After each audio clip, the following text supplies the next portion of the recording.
Hello everyone, welcome back to my YouTube channel which is knowledge heart. और आज की video में हम लोग पढ़ने जा रहे हैं क्लास 8 साइंस के चैप्टर नंबर 1 के पार्ट 2 को। ओके, नेक्स्ट पार्ट को पढ़ेंगे। जैसा कि आप सभी जानते हो कि हमारा फर्स्ट चैप्टर क्या है, crop production and management. Okay, video start करने से पहले मैं आप सभी से रिक्वेस्ट करना चाहूँगी कि अगर अभी तक आप लोगों ने मेरे चैनल को सब्सक्राइब नहीं किया है तो जाके सबसे पहले मेरे चैनल को सब्सक्राइब करें। ओके, तभी आपको ऐसे ही हर सब्जेक्ट से रिलेटेड वीडियोस आगे मिलते रहेंगे। अगर आपको मेरी वीडियोस अच्छी लगती हैं तो मेरी वीडियोस को लाइक करना भी ना भूलें। ओके, तो विदाउट डिले स्टार्ट करते हैं अपने इस वीडियो को। जैसा कि हमने अपने प्रीवियस वीडियो में, जो कि हमारा पार्ट 1 वीडियो था इसी चैप्टर का, उसमें हमने देखा था, हमने सारे टर्म्स समझे थे, क्रॉप प्रोडक्शन मैनेजमेंट क्या होता है। ओके, मैंने अच्छे से एक्सप्लेन किया था।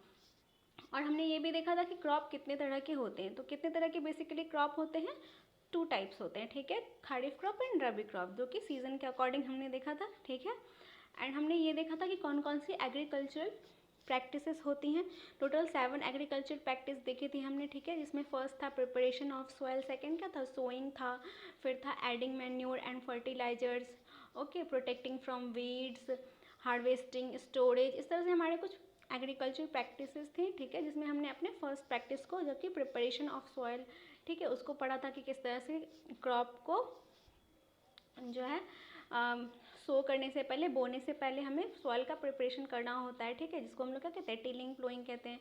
कौन कौन से एग्रीकल्चरल टूल हम यूज़ करते हैं फील्ड में, हमने देखा था। हमने प्लो के बारे में देखा, प्लो क्या होता है, हो क्या होता है, कल्टिवेटर क्या होता है। ओके, तो इन सब चीज़ों को हमने अपने पार्ट 1 वाले वीडियो में देखा था। ओके, तो नेक्स्ट है, हम आज अपने दूसरे एग्रीकल्चर प्रैक्टिस के बारे में पढ़ेंगे। तो नेक्स्ट हमारा टॉपिक क्या है, सोइंग है। ओके, सोइंग यानी कि जो भी हम बोते हैं खेतों में, ठीक है, जब हमारा सॉइल प्रिपेयर हो जाता है उसके बाद का नेक्स्ट स्टेप होता है बोना उसमें, ठीक है। कुछ भी बीज बो रहे हैं या फिर छोटा सा पौधा बो रहे हैं तो वो बोना होता है, ठीक है। अभी बोना क्या है, sowing is an important part of crop production. Before sowing, good quality, clean and healthy seeds of a good variety are selected. Farmers prefer to use seeds which give high yield. Okay, तो sowing करने से पहले क्या होता है, sowing जो है एक इम्पॉर्टेंट पार्ट है। ओके, सो करेंगे तभी तो प्लांट ग्रो करेगा। तो बिफोर सोइंग करने से पहले जो है फार्मर्स पता लगाते हैं कि जो है कौन से सीड अच्छी क्वालिटी के हैं, कौन से सीड जो है वो बैड क्वालिटी के हैं। तो वो जो है अब पता लगा करके अच्छे से इंस्पेक्शन करते हैं, उसके बाद वो गुड क्वालिटी ऑफ सीड्स को सेलेक्ट करके फिर उसको सो करते हैं फील्ड में। ओके, तो वो कैसे सेलेक्ट कर पाते हैं कि सीड कैसे, कौन सा सीड अच्छा है, कौन सा सीड बुरा है। देखिए यहाँ पे selection of seeds. One day I, पहली सोच बोल रही है, one day I saw my mother put some gram seeds in a vessel and pour some water on them. After a few minutes some seeds started to float on top. I wonder why some seeds float on water. तो एक दिन क्या होता है, पहेली देखती है कि उसकी मदर ने जो है कुछ ग्राम सीड्स जो हैं उनको एक वेसल्स में पानी के साथ डुबो दिया, ठीक है, पानी डाल के उसको पॉर कर दिया है, ठीक है, उस ग्राम सीड्स में पानी को डाल दिया है। लेकिन कुछ थोड़ी देर के बाद ही, कुछ मिनट्स के बाद ही वो देखती है कि उसमें से कुछ सीड जो है वो ऊपर आके तैरने लग जाते हैं। तो पहली सोच रही है कि ऐसा क्यों होता है। तो क्या होता है, यहीं पे सिलेक्शन ऑफ सीड का प्रोसेस जो है ना, पता आप लगा सकते हो कैसे।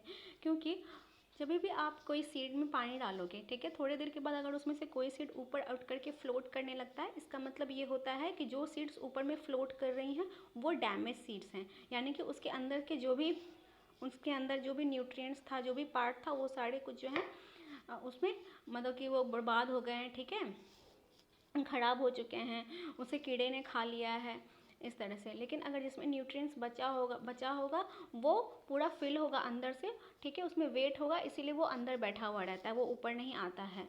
तो जो डैमेज होता है वो ही क्यों ऊपर आता है, क्योंकि वो अंदर से पूरा खोखला हो जाता है, उसे कीड़े खा लेते हैं अंदर से, ठीक है, वो ख़राब हो गया रहता है, इसीलिए जो है वो बैड सीड हो जाता है। तो फार्मर्स क्या करेंगे, उसमें से जो नीचे बैठा हुआ रहता है सीड उसको सिलेक्ट करते हैं एज ए गुड सीड, और जो ऊपर फ्लोट करते रहते हैं उसको हटा देते हैं, वो बैड सीड होता है।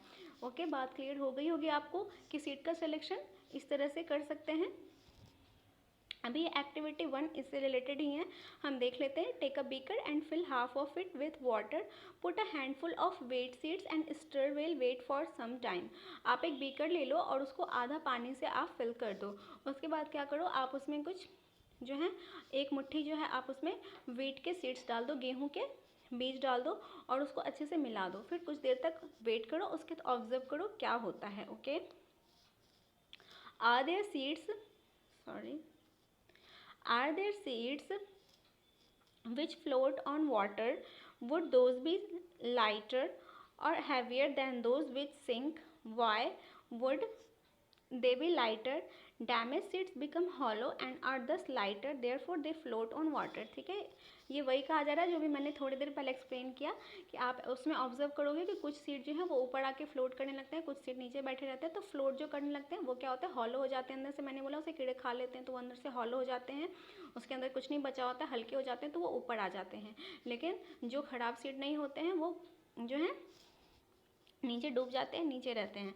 तो वो भारी वाले होते हैं, उसके अंदर जो है खोखले नहीं होते हैं, वो उनमें वेट होता है, इसलिए वो नीचे बैठे रहते हैं।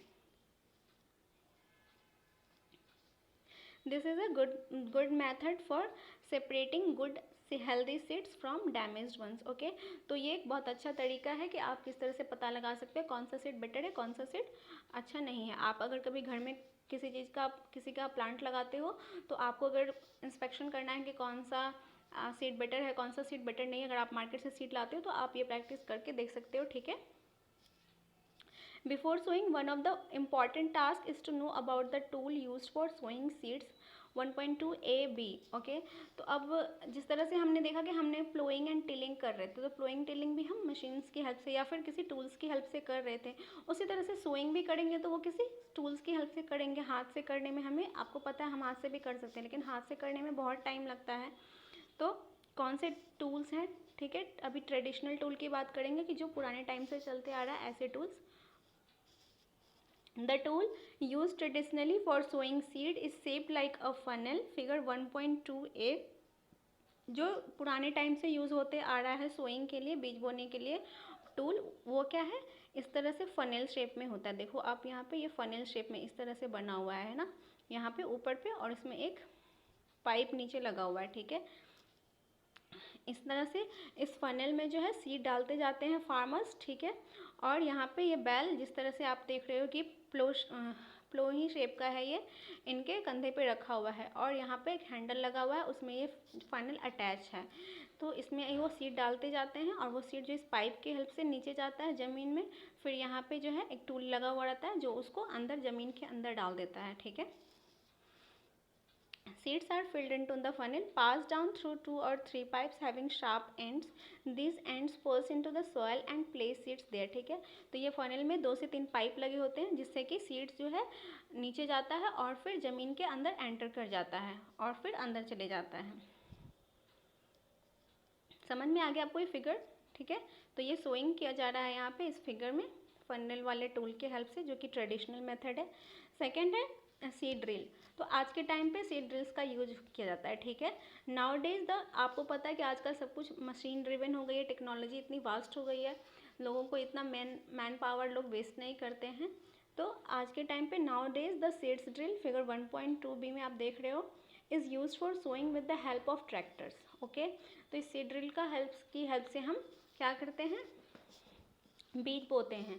आप कभी खेतों पे अगर अभी जाते हो तो आप देखोगे कि इस तरह से ही ये सीड ड्रिल के हेल्प से जो है, सीड ड्रिल ट्रैक्टर में लगा हुआ होता है, पीछे में ट्रैक्टर आगे आगे चलते जाता है और ये सीड ड्रिल जो है सोइंग का काम करते हैं। आप जहाँ पे देख रहे हो कि यहाँ पे जो इस तरह से इसके मतलब ब्लेड टाइप स्ट्रक्चर लगा हुआ है, ये एक इक्वल डिस्टेंस पे, यानी कि ये हर ब्लेड जो है एक मतलब कि सीड्स को यहाँ पे शो करेगा, तो उसके बाद दूसरा सीड इस इतने वाले डिस्टेंस पे शो होगा, फिर थर्ड इतने डिस्टेंस पे, यानी कि वो इक्वल डिस्टेंस पे जो है एक पर्टिकुलर डिस्टेंस पे हर सीड को शो करेगा।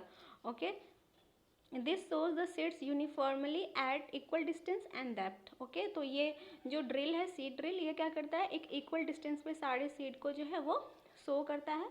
ओके, और एक सेम डेप्थ में। It ensures that seeds get covered by the soil after sowing, और ये भी इंश्योर करता है कि जब वो शो हो जाए सीड ज़मीन के अंदर तो वो ऊपर से प्रॉपर तरीके से सॉइल से कवर भी हो जाए। This protect seeds from being eaten by birds. इससे क्या होता है कि जो भी चिड़ियाँ हैं वो सीड्स को नहीं खा लेती। अगर सीड्स जो हैं ज़मीन के ऊपर ही पड़ा रहेगा तो उसको क्या होगा, चिड़ियाँ आके चुग के खा लेगी। ठीक है, sowing by using a seed drill saves times and labour. और जैसा कि पता है कि ये ट्रैक्टर में लगी हुई होती है, तो वो जल्दी जिस तरह से हम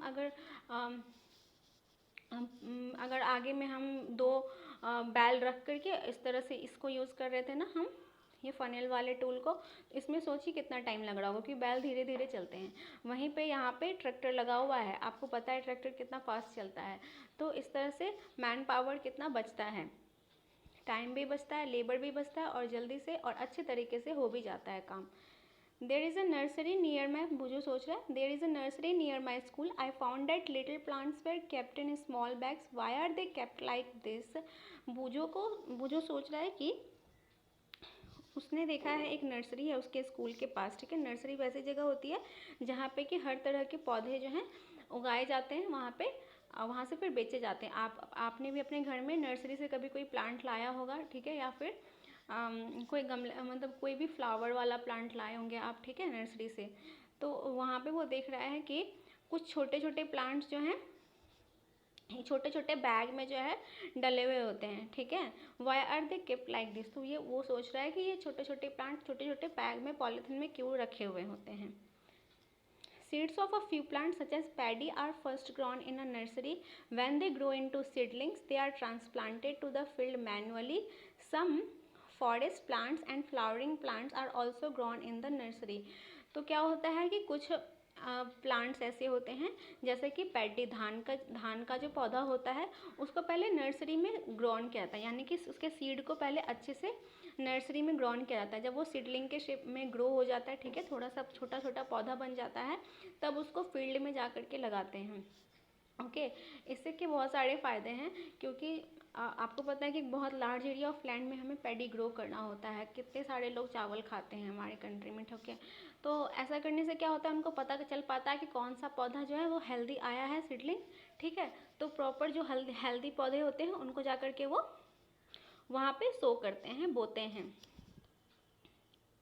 और एक इन्वायरमेंट भी अच्छा मिल जाता है कि उनमें हम अच्छे से न्यूट्रिएंट्स डाल के उनका पहला जो ग्रोइंग टाइम है उनमें उसको अच्छे से न्यूट्रिएंट्स दे पाएँ। ओके, फिर कहा जा रहा है appropriate distance between the seeds is necessary to avoid overcrowding of plants.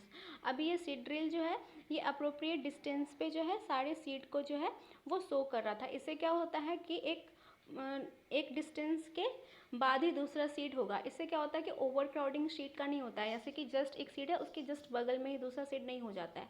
तो ओवर क्राउडिंग नहीं होने की वजह से, यानी कि दूर दूर सारे सीड्स होते हैं, तो हर सीड जो है प्रॉपर तरीके से खुद ग्रो कर पाता है, वो अच्छे से ब्रीथ कर पाता है। ओवर क्राउडिंग होने से जो है हर सीड को दिक्कत होती है ग्रो करने में, उनको ब्रीथ करने में दिक्कत होती है।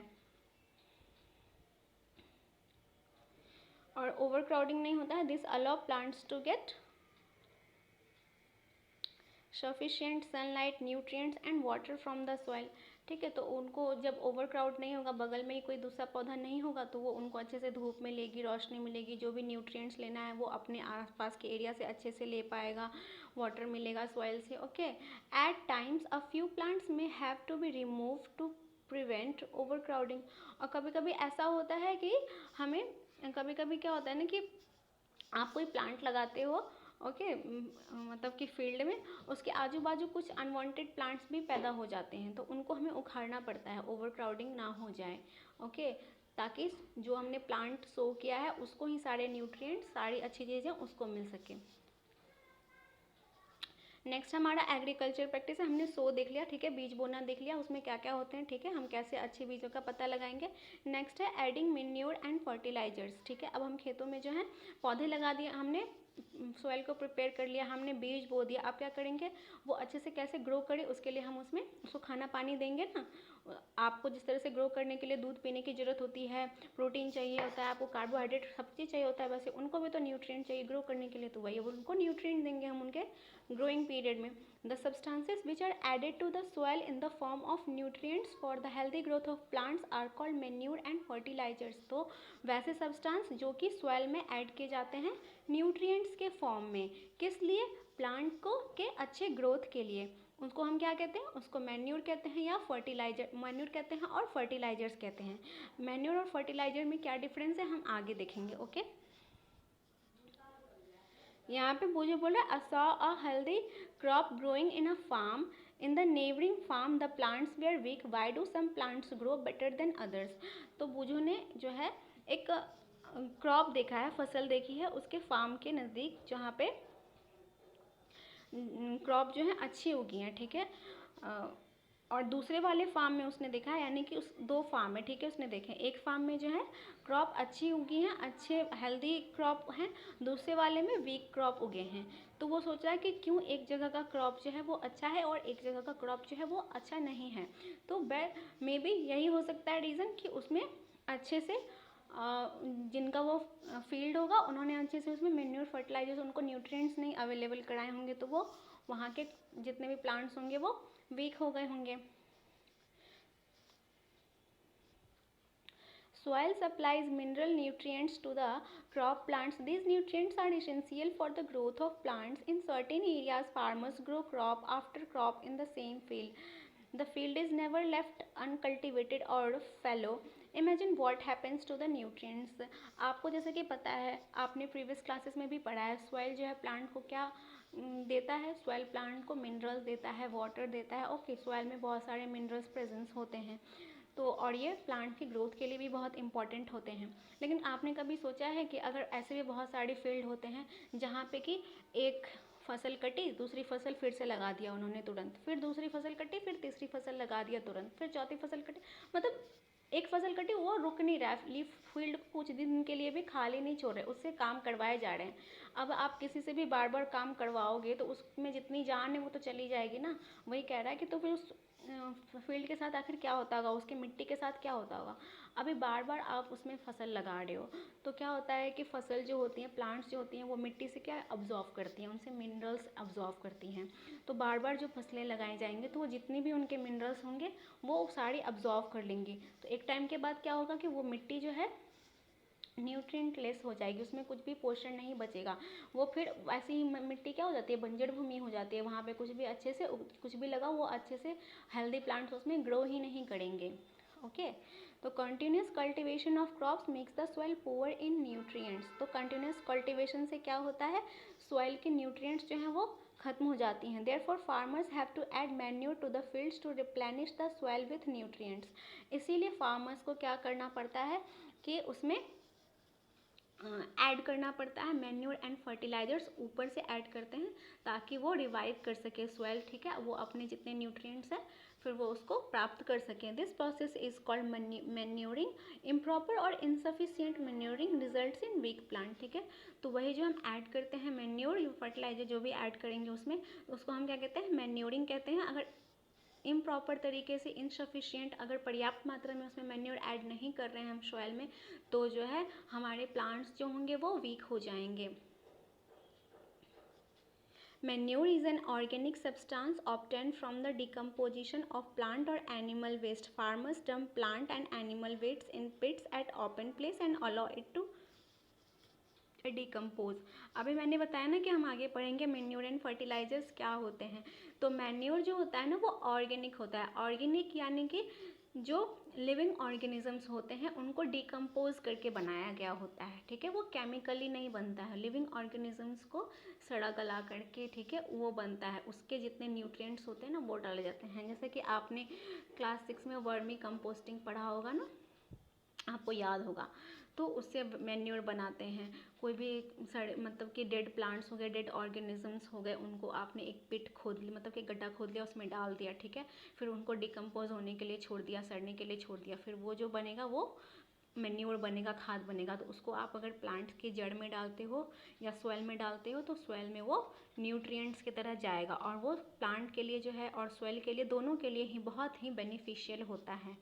ओके, जब भी आपको पता है कि आप मार्केट में अगर कुछ भी खरीदने जा रहे हो तो आप आजकल देखते होंगे कि कुछ भी ऑर्गेनिक मिलता है। दाल भी होती है तो एक दाल ऑर्गेनिक होता है, एक दाल ऑर्गेनिक नहीं होता है। और ऑर्गेनिक वाले का प्राइस जो है वो ज़्यादा रहता है। क्यों होता है? क्योंकि उसमें हम ऑर्गेनिक मैन्योर ऐड करते हैं, यानी कि ये मैन्योर ऐड करके वो बनाया जाता है। Okay, The decomposition is caused by some microorganism. The decomposed matter is used as organic manure. Okay, तो यही decomposed matter को हम organic manure की तरह use करते हैं। You have learned already about vermi composting in class 6. तो आपने class 6 में vermi composting के बारे में पढ़ा ही होगा। अभी यहाँ पे हम एक्टिविटी 1.2 देख लेते हैं। एक्टिविटी 1.2 में क्या कहा जा रहा है? ओके, टेक मूंग और ग्राम सीड्स एंड जर्मिनेट देम। आपसे कहा जा रहा है कि आप मूंग का और ग्राम दोनों का सीड लो और फिर उसको जर्मिनेट करो, यानी उसमें पानी डालो, ठीक है, उसको फिर जो है जर्मिनेट करो। Select 3 equal sized seedlings. आपको जर्मिनेशन पता है ना कैसे होता है? हाँ, कि आप भिगो करके सीड्स को रख दोगे, उससे जो है उसमें जर्मिनेशन होते हैं। Select 3 equal size seedlings. Okay, जब वो जर्मिनेट होकर के उसमें से सीडलिंग्स निकल जाए तो उनके तीन इक्वल साइज के सीडलिंग्स सेलेक्ट कर लीजिए। टेक 3 एम्प्टी ग्लासेस और सिमिलर वेसल्स। ओके, और 3 जो है आप एम्प्टी खाली ग्लासेस ले लें या फिर कोई भी बर्तन खाली ले लें। मार्क देम ABC और सबको नाम रख दें ABC। Two glass A add little amount of soil mixed with a little cow dung manure. A वाला जो वेसल होगा उसमें आप जो है थोड़ा सा सॉइल जो है उसमें गाय के गोबर को मिला करके उसमें ऐड कर दें, ठीक है, उस सॉइल में। In class B put the same amount of soil mixed with a little urea. और ग्लास बी में जो है आप कुछ सॉइल ले और उसमें आप यूरिया मिक्स करके ऐड कर दें। Take the same amount of soil in glass C without adding anything. और सी वाले वेसल में आपको सिर्फ सॉइल ऐड करना है, उसमें आपको ऊपर से कुछ नहीं मिलाना है। Now pour the same amount of water in each glass and plant the seedlings in them. और फिर उन सब में जो है आपको सेम अमाउंट ऑफ पानी डालना है और उसमें बो देना है आपको सिबलिंग्स को, यानी कि जो भी सॉरी सिबलिंग्स बोल रही हूँ, सीडलिंग्स जो भी हैं आपको उसमें प्लांट कर देना है। Keep them in a safe place and water them daily. और उसको किसी सेफ प्लेस में आप रख दो जहाँ पे कोई उसको छेड़छाड़ ना कर सके। ओके, और उसमें डेली आप पानी देते रहो। After 7 to 10 days observe their growth. और 7 से 10 दिन के बाद आप उनका ग्रोथ देखोगे, कौन अच्छे ग्रोथ में हुए हैं, किसमें ग्रोथ नहीं हुआ है। यहाँ पे 1.3A में यहाँ पे ये लोग सीड सेलेक्ट कर रहे हैं, ये दोनों मिलके, और यहाँ पे ABC इन्होंने 3 वेसल या गमला लिया है, उसमें इन्होंने ऐड किया। Okay,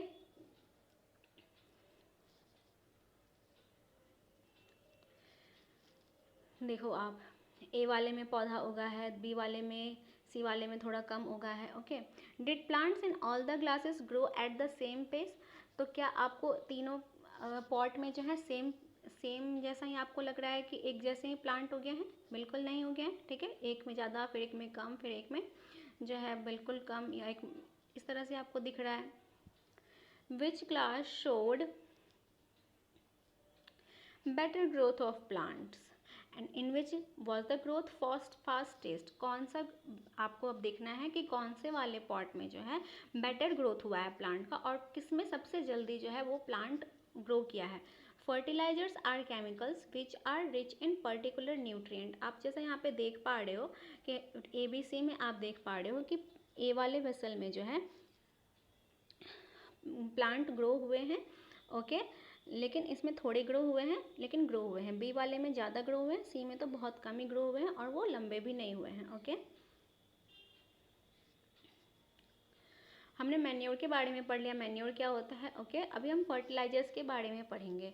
fertilisers are chemicals which are rich in particular nutrient. How are they differ from manure.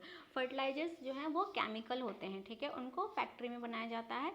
Okay, chemically बनाया जाता है, उनमें केमिकल सब्सटेंसेस ऐड होते हैं जो कि एक पर्टिकुलर न्यूट्रिएंट में रिच होते हैं, ठीक है। अभी जैसे कि आपके फसल को अगर पोटेशियम की ज़रूरत है तो आपको पर्टिकुलर पोटेशियम वाला आप कोई फर्टिलाइज़र मार्केट से ख़रीद के लाओगे और ऐड कर दो, तो वही पर्टिकुलर न्यूट्रिएंट हो गया कि आपको उस पौधे में किस चीज़ का कौन सा फर्टिलाइज़र लगेगा आप वो उसमें ऐड कर सकते हो, तो वो एक पर्टिकुलर न्यूट्रिएंट में रिच होता है। How are they differ from manure. तो इनको फैक्ट्री में बनाया जाता है, ठीक है, इनको हम ऑर्गेनिकली नहीं बनाते हैं। Fertilizers are produced in factories. Some example of fertilizers are urea, ammonia, sulphate, super phosphate, potash, NPK में नाइट्रोजन, फॉस्फोरस एंड पोटाशियम आ जाएगा।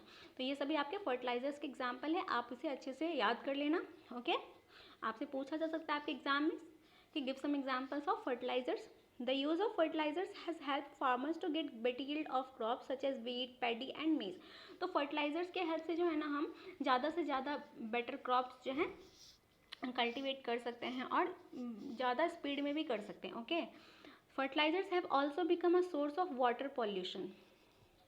लेकिन क्या होता है ना कि ज़्यादा फर्टिलाइजर्स, एक्सेसिव यूज़ अगर फर्टिलाइज़र का आप सॉइल में करते हैं, क्योंकि वो केमिकल से बना है, तो क्या होता है कि वो हमारी सॉइल की फर्टिलिटी को जो है घटा देता है और वाटर पॉल्यूशन का भी कारण बनता है, क्योंकि वो ऐड रहता है सॉइल में, ऐड रहता है, उसमें केमिकल्स रहते हैं.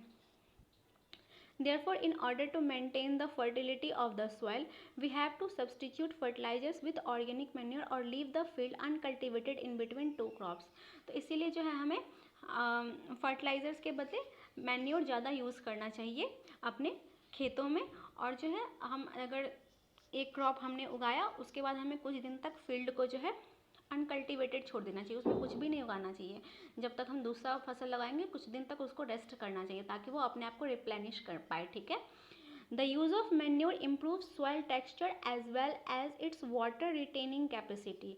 मैन्योर से क्या होता है ना कि सॉइल का टेक्सचर जो होता है वो इम्प्रूव होता है, और उससे क्या होता है कि वाटर कि ज़्यादा से ज़्यादा देर तक वो वाटर को होल्ड कर सकता है. वाटर रिटेनिंग कैपेसिटी भी मैन्योर बढ़ाता है.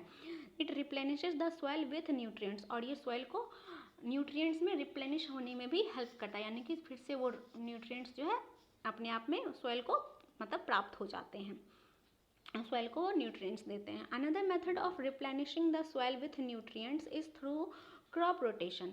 और हम क्रॉप रोटेशन के थ्रू भी जो है सॉइल को न्यूट्रिएंट्स, मतलब सॉइल जो है रिप्लेनिश कर सकता है, यानी कि न्यूट्रिएंट से फिर वो रिच हो सकता है. तो अभी क्रॉप रोटेशन क्या होता है, आप ये सोच रहे हो कि नया टर्म है. तो this can be done by growing different crops alternately. Okay, क्या होता है कि अल्टरनेटली, यानी कि अभी मान लीजिए कि आपने गेहूं का पौधा लगाया, ठीक है, गेहूं की खेती की. उसके बाद क्या करो आप, जब वो गेहूं का फसल कट जाए तो आप दाल की फसल लगा लो, या फिर आप चावल की फसल लगा लो, या कुछ और फसल लगाओ, लेकिन सेम गेहूं की फसल नहीं लगानी है आपको. तो इसी को कहते हैं क्रॉप रोटेशन, कि अलग मतलब कि एक फसल कट जाए तो हमें फिर उसके बाद जो हम फसल लगाएंगे तो वो दूसरा फसल होना चाहिए. Earlier, farmers in northern India used to grow legumes as fodder in one season and wait in the next season. तो पहले जो है नॉर्दर्न इंडिया में फार्मर्स क्या करते थे कि एक सीज़न में दाल उगाते थे और दूसरे सीज़न में गेहूं उगाते थे. This helps in the replenishment of the soil with nitrogen, जो कि सॉइल को जो है नाइट्रोजन से रिप्लेनिश होने में हेल्प करता था, कि सॉइल में नाइट्रोजन फिर से आ जाए. Okay, farmers are being encourage to adopt this practice.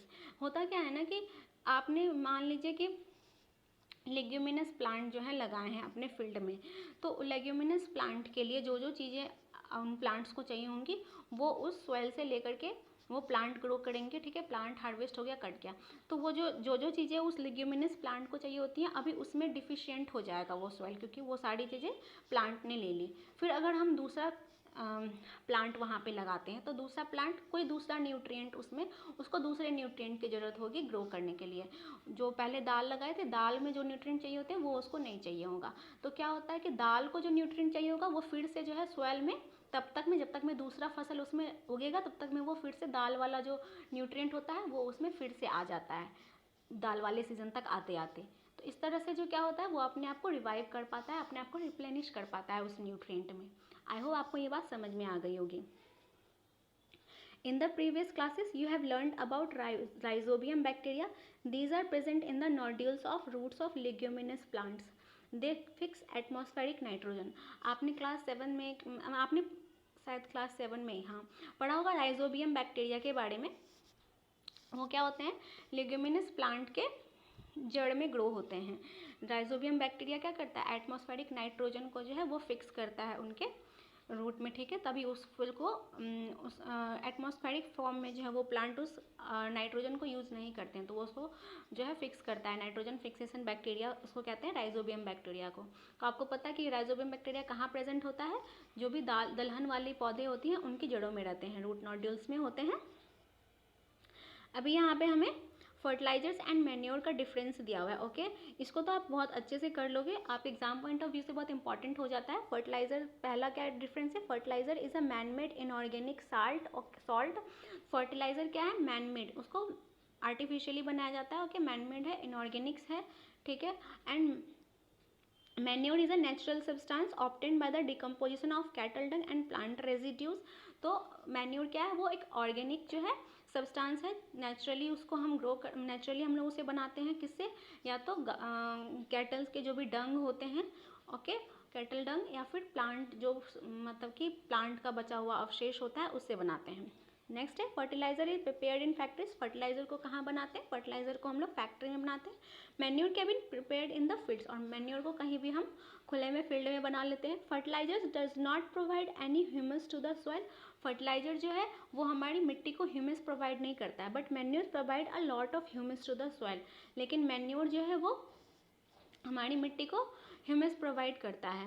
Next है fertilizers are very rich in plants nutrient like nitrogen, phosphorus and potassium. और फर्टिलाइजर्स जो हैं कौन से न्यूट्रिएंट में रिच होते हैं, जैसे कि nitrogen, phosphorus and potassium. Manure is relatively less rich in plant nutrients, लेकिन मैन्योर जो है प्लांट के न्यूट्रिएंट्स जो भी होते हैं उसमें लेस रिच होते हैं।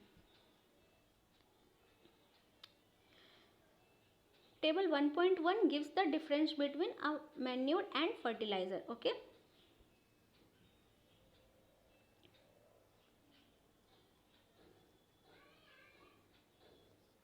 अभी एडवांटेज ऑफ मैन्योर। अब मैन्योर का क्या एडवांटेज है, okay. The organic manure is considered better than fertilizer. This is because हम मैन्योर को क्यों फर्टिलाइजर से बेटर बोलते हैं, उसका रीज़न है यहाँ पे, ठीक है।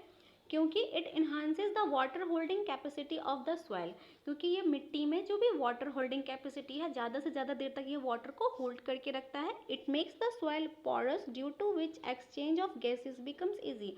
और इससे क्या होता है, मैन्योर जो है सॉइल को पोरस बनाता है, ठीक है, जिसके के कारण कि उनमें गैस का एक्सचेंज वो अच्छे से हो पाता है, ठीक है, वो अच्छे से गैस का एक्सचेंज कर पाते हैं। It increase the number of friendly microbes, और जो भी उसके माइक्रोब्स फ्रेंडली होते हैं सॉइल के लिए, उसके नंबर को भी इंक्रीज करता है। जैसे कि हमने पढ़ा था कि माइक्रोब्स जो हैं फार्मर्स फ्रेंडली होते हैं, उनके एक्सक्रीटा से जो है सॉइल को क्या मिलता है, न्यूट्रिएंट मिलता है। And it improves the texture of the soil, और ये सॉइल के टेक्सचर को भी इम्प्रूव करता है। Got it. अब हमने मैन्योर एंड फर्टिलाइजर्स पढ़ लिया, ओके। नेक्स्ट है हमारा इरिगेशन, हम पढ़ेंगे, और उसके बाद पढ़ेंगे protecting from weeds and then harvesting and then storage, okay. I hope ये नेक्स्ट क्लास में हमारा समाप्त हो जाएगा ये चैप्टर, ओके। तो हम जो नेक्स्ट टॉपिक है इरिगेशन, जो नेक्स्ट एग्रीकल्चर प्रैक्टिस है इरिगेशन, इसको हम लोग अपने नेक्स्ट वीडियो में देखेंगे। आज की वीडियो तक यहीं तक, ओके। आज की वीडियो में हम यहीं तक पढ़ेंगे। यहाँ तक मेरी वीडियो को देखने के लिए बहुत बहुत धन्यवाद। अगर आपको मेरी वीडियो पसंद आई हो तो मेरी वीडियो को लाइक करना बिल्कुल ना भूलें, और अगर अभी तक आपने मेरे चैनल को सब्सक्राइब नहीं किया है तो जाके सबसे पहले मेरे चैनल को सब्सक्राइब करें। ओके, तब तक के लिए बाय बाय, थैंक यू।